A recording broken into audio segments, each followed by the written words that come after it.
can change the world. One life, one heart, one soul, one mind at a We're time. talking about food and how it can be of the most benefit to you and society with Dr. Pina LoGiudice and Dr. Pina Bongiorno right here on Rainmakers. Welcome to you both. Well, thanks for having us. Thank you. So Nice to be you here. are, let's just get it out of the way, you're husband and wife, Yes. and Yes. you're NDs. Absolutely. Yep, naturopathic doctors. What does that mean?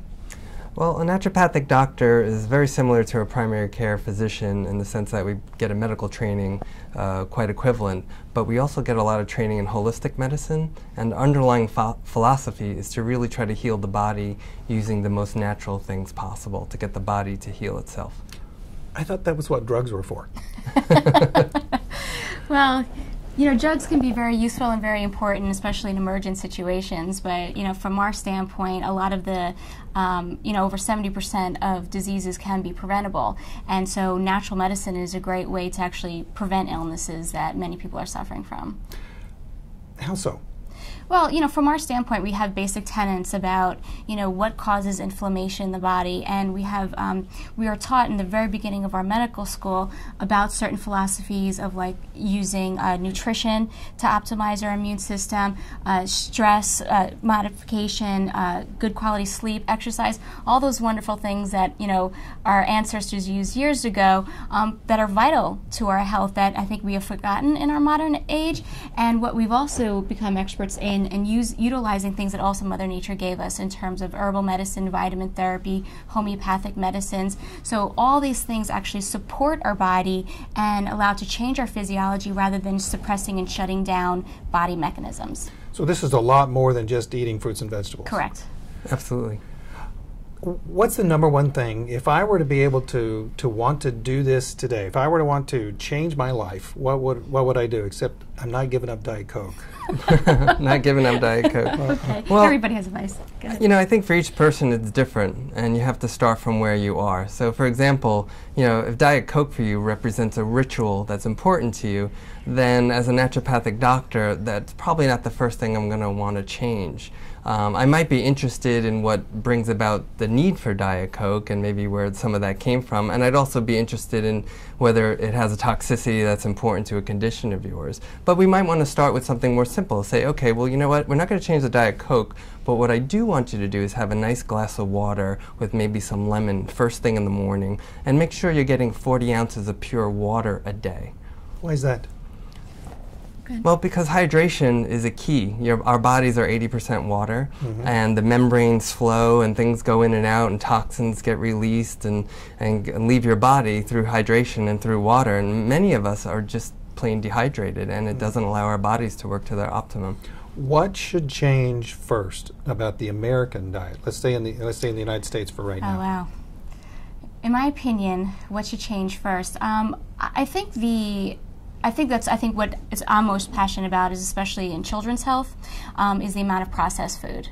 I think I'd love in some way to get schools or organizations to start local farms or farming at the school, just so that children could then remember where food comes from, that food actually doesn't come from a bag, and you know, apples or carrots actually aren't born from that.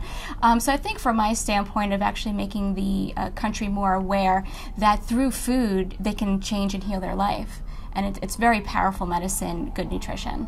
When you talk about processed food, though, you're talking about, and we might as well get right into it, oftentimes genetically modified foods. Is that bad? Well, it depends who you ask. Well, we're asking you. In my opinion, I do think that they're bad. You know, from the agricultural standpoint, they think it's a good thing because obviously you could increase your crops, you could decrease the amount of food loss just because of insects or fungus or whatever it is. The concern that I have is what it's doing to us physiologically. There's not a ton of research, or no one's doing the research as to the impact it's doing on our own DNA. So from a natural standpoint, it's very worrisome. Yeah. And the companies are really the companies making the GMOs are the only ones responsible for policing it. And these companies, unfortunately, don't have a good history in terms of policing things like pesticides and herbicides and keeping them safe. And each one of them actually has a history of holding back information. So that's a real concern. I think we need third-party independent studies of these GMO foods. So we've talked about the Western diet, and I would like to kind of get specific, if we could, to go into somebody's household. I live in the Pacific Northwest part of the United States, and it's pretty healthy lifestyles out there. We eat a lot of fish, and it's fantastic salmon. But we have our processed food too. What should I change? With regards to the processed food? No, my diet. Your diet. I think what I try to tell everybody, if you could just start with local organic produce as part of, and again, some people obviously feel that the cost of organic is too high, and not everything has to be organic. I tell patients is that there's a great website by the Environmental Working Group that actually does the Dirty Dozen, which is the most highly pesticided fruits and vegetables for that year. We'll be sure to get that website up on the screen. Okay, and wonderful organization. And so what I tell patients, if you just even start with the foods that are highly pesticided and you just purchase those organically, that's a great step in terms of minimizing the burden or the toxicity on your own body. So taking those simple steps of, buying an organic peach rather than a conventional peach. From an ND standpoint, when people come in to see you, generally, why do people come to see you rather than going to their regular GP? We'll just call it that. Sure. Well, I would say the majority of patients, probably about 75–80%, come because they've already been through the conventional system and they found that they haven't seen relief. So they come to naturopaths either because they have heard and kind of believe in the natural way to do things, or because they really don't have any options left. The issue with conventional medicine is that 9 out of 10 of the top 10 prescribed drugs are really symptom-based medicines, meaning they suppress symptoms. They don't really heal an underlying cause. And that creates a situation of chronic care. I mean, in 2005, we learned that life expectancy for the kids born that year is going to be less than that of their parents. It's the first time in history. The first time in history, and that was in the New England Journal of Medicine that published that. So what we're learning is that this system of treating symptoms and really not going after the underlying cause is not working for us. And even though we pay 2.5 times more per person in the United States for that health care, it's actually suboptimal. According to the World Health Organization, we're 37th in the world in health care. So then if we look at other countries and other countries' diets, I mean, is there one country that you can look at and say, hey, you've got a great diet, let's follow you?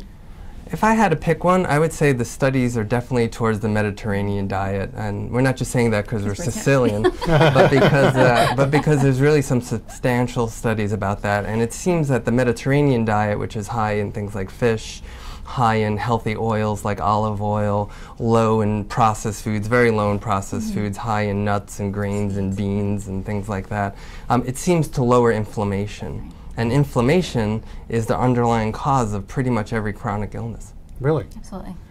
I've got to bring this up because it's personal to me. Sure. My daughter, my 10-year-old, is allergic to nuts and shellfish. Okay. And it's really tough because I grew up in the South where peanut butter was like, peanut butter and now Diet Coke is what I live. It's like water, right? Yeah, it is.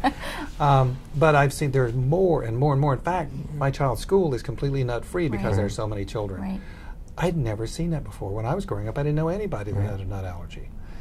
Why is that happening? Well, I think right now, what's happening is that there's a lot of research about what a woman consumes during pregnancy that can also predispose a child to more allergens.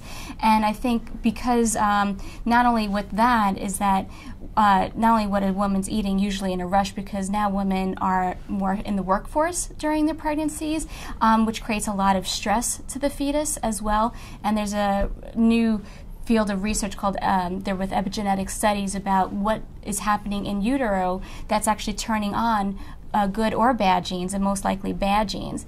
And so what's happening is that a lot of that dynamic gets set up during pregnancy. So I think that's why we're seeing things like more allergic kids, more autistic kids, or kids on the spectrum. Stress, is that much of a difficult thing in our lives? Is that it? Yeah, stress creates a lot of inflammation. There's a part of the brain, the middle part of the brain, it's called the hypothalamus. And it is actually the meeting place of the immune system, the the hormonal system, and the nervous system. And what happens is when we're stressed, when our brains put a lot of extra input into that middle part of the brain, it really kind of makes our whole nervous, hormonal, and endocrine system go out of whack and creates a lot of inflammation in the process. And foods that come down the pike, because most of our immune system is in our digestive tract, we tend to become much more reactive to them, and probably much more than we used to. Is there a less incidence of disease in impact countries that may be diet and stress related than there is here in the United States? Well, I think the disease profile is very different because there's very different causes of their major health challenges. I think in the impact countries, it's probably more of an issue of deficiency and maybe malnourishment and not getting the kind of basic care that people need to be healthy. The diseases in first world countries like ours are really ones of excess, of eating processed foods, way too much sugar, and these things are creating a lot of disease in our body, whereas we're seeing very different diseases. I remember when I was in school, there was a team of naturopathic doctors who went to Africa, and I remember one of the things they told us, besides talking about some of the infections and problems that they were seeing there, I remember one of our colleagues had said, there's no gum disease, there's no tooth decay, there's no cavities, because they're not eating these foods. They're not eating the Coca-Colas and they're not eating the corn syrup kind of foods that are creating these diseases that we have here. What do you eat? Well, we have as you could probably imagine, a pretty healthy pantry. For our family, what works, our family meal is actually breakfast, because we're always so busy later on in the day that we do make sure that we come together in the morning, which starts out our day together. Obviously, that sense of family and community is integral when it comes to food and building community. So usually we'll start either with usually everything's organic, and we'll start with oatmeal, or we'll do farm fresh eggs, and we'll always try to even incorporate greens in our breakfast time. So if we're doing eggs, we'll try to do a side of like kale or spinach, and then throughout the day we just again try to keep it as clean as possible in terms of again more whole foods like quinoa and beans, or salads, or a lot of fish. And I'm trying to think, since I'm usually making dinner, I'm trying to figure out what am I usually making for dinner tonight. We have some wonderful farms out in Long Island where we live, so we get directly from the farm. From the local farmers. Community-supported agriculture, and so it's just a nice array of foods, especially in the summer and this time of year. Of course, obviously our life can get very busy, and there are times that we have to, pick up food out, but, what I even try to tell patients, because sometimes you just don't have the time, and, it's just trying to make the best choices and foods that, your body can do the best with. So if you're going to go out to a place, if you could do things like soups and stews, things that where all the ingredients are together. They may not be organic, but at least it's not cooked in a way that's fried, or again that's going to increase inflammation in the body. So that's usually our recommendation. And when I work with patients, I also tell them everything in moderation, including moderation. So every once in a while, have something you enjoy that maybe not as healthy as we'd always want it to be. But life is to enjoy, and every once in a while it's okay too, as long as the balance is there. All right, it's 2:30 in the afternoon. Let's say you got to have a snack. I mean, is it time for a candy bar? No. Usually what we'll wind up doing is I always carry in the car or in my purse, since we have a 5-year-old, I'm always carrying a little bag of nuts and seeds, almonds. Sometimes I'll do a little bits of organic chocolate in there, just because she's 5 and she loves it. And so I'm always carrying something that at least I could provide for her or for us before ever reaching for a candy bar. All right, food policy. If you were speaking before the UN or the World Health Organization right now, and they were to ask you, what advice would you give an impact country's president today with regard to food, nutrition, having a healthy population? What would you tell them?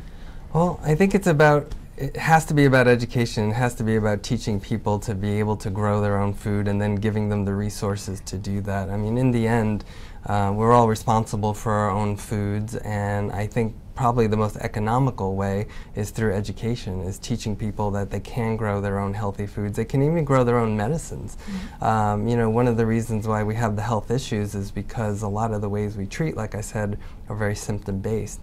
And if we could bring people the medicines that they can grow themselves, meaning herbs and very, very simple things like that, we can actually help people not only cut their costs, but increase their health at the same time. Have you seen more people coming to you and saying, I want your help? Absolutely. Peter and I started our practice 10 years ago, and 10 years ago people didn't even know the word naturopathic doctor, and they just thought it was strange. Now people say, oh, I get that. I've actually been looking for somebody like you, because I think people are a little frustrated with the healthcare system that exists. So they're and because doctor visits right now are only a minute and a half, we have the luxury of being able to spend an hour or an hour and a half with somebody to really get to know them, what they're eating, how they're sleeping, what the family dynamic is like, so that we could really work on those underlying reasons of what's making their illness come to be. Do you see as you, I mean, this is an international city where you live and work, and right here you are at an international event, the Clinton Global Initiative. And so my question is, do you see other countries becoming like the West, like the United States in terms of health and diet? Or do you see the United States becoming more like other countries? In my opinion, I see other countries becoming more like us. I remember, you know, as Sicilian immigrants, our parents would bring us to Sicily during the summers. And and I remember back then they always wanted to wear what we were wearing and eat what we're eating. And now when you go there, they're wearing what we're wearing and they're eating what we're eating. Right, they're finding like more burger places and, and fast food types of spots. I remember reading in the New York Times about this fast food hamburger place. Of course, they tried to do it more high end, but it's still a fast food burger place, and it's just very. For me, it was kind of disheartening to see that, just because it just, when you think of the food and culture of Italy, you know, it's just so delightful and amazing. Let's close today's interview with a single piece of advice that you want every mother for children to have. Every advice for mother children to have. Oh, that's a big question. Well, first and foremost, obviously, just love and hug and squeeze and just tell your child that they're the best thing ever, because that they are. I think that the stress in the home plays a huge role in a child's disposition and future growth and development. So if they could really just, you know, on an emotional standpoint, reach out and leave their world stresses to the side and remind their child of their amazingness, if that's a word, that would be one thing. And then secondarily, if possible, it's just simple. It doesn't have to even be organic, but just good fresh foods to feed your child, and especially starting with breakfast is key to maintaining a very happy, well-balanced, well-behaved little one. Dr. LoGiudice, Dr. Bongiorno, thank you very much for being with us. Thanks so much for having us. Thank you. Rainmaker believes we can change the world. One life, one heart, one soul, one mind at a time. Rainmaker believes we can change